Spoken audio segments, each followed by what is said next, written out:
මේ දීපංකර බුදුරජාණන් වහන්සේ හරි විශේෂයි මෙතන අපේ බෝසතාණන් වහන්සේට. ඇයි මේ දීපංකර සම්මා සම්බුදුරජාණන් වහන්සේ බෝධිසත්ව ධර්ම පුරණ කාලේ දීපංකර බුදුරජාණන් වහන්සේ පාරමිතා පුරණ කාලේ උන්වහන්සේට පූජාවක් කරලා තමයි එක තරුණියක් ප්‍රාර්ථනා කළේ ස්වාමීනි මටත් ලෞතුරා බුද්ධත්වයේ ලැබෙන්න ඕන කියලා. බාන්න සම්බන්ධ කොච්චර අපූර්වද කියලා. ඒ පුරාණ දීපංකර බුදුරජාණන් වහන්සේගේ කාලේ මේ දීපංකර සම්මා සම්බුදුරජාණන් වහන්සේ එදා බෝධිසත්ව ධර්ම පුරනවා. උන්වහන්සේට සිදුහත් තෙල් තමයි පූජා කළේ. පූජා කරලා සඳහන් කළා ස්වාමීනි මගේ සහෝදරයාණන් වහන්සේට කියන්න උන්වහන්සේට අද පහම් පූජා කරන්න සිදුහත් තෙල් පූජා කළේ උන්වහන්සේගේ නැගණිය කියලා. ඒ කියන්නේ පුරාණ දීපංකර බුදුරජාණන් වහන්සේගේ ඥාති නැගණියක් රාජකුමාරිකාවක්. ඒ කාරණාව දීපංකර බෝසතාණන් වහන්සේ පුරාණ දීපංකර බුදුරජාණන් වහන්සේට සඳහන් කළා ස්වාමීනි අද පහන් දල්වන්න සිදුහත් තෙල් පූජා කළේ ඔබ වහන්සේගේ නැගණියක්.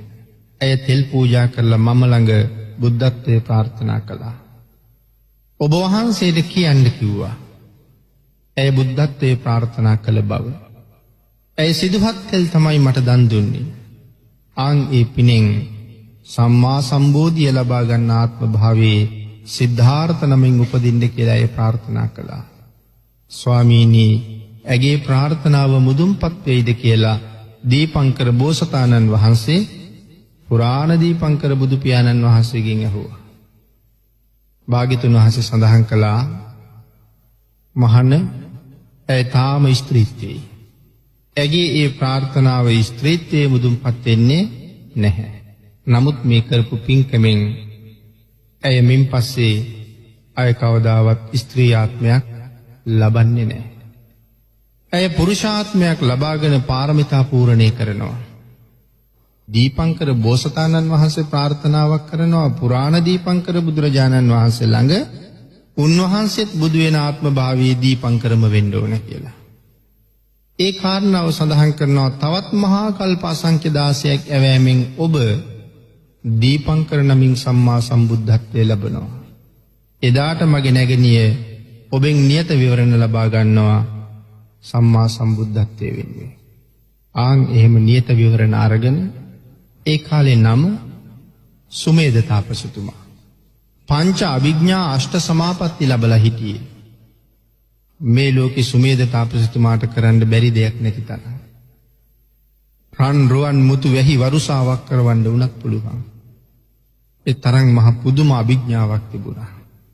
සුමේද තාපසතුමා ඒ ධර්ම දේශනා කළාද? සුමේද තාපසතුමා විශේෂයෙන් ධර්ම දේශනා කරන්න ගියේ නෑ.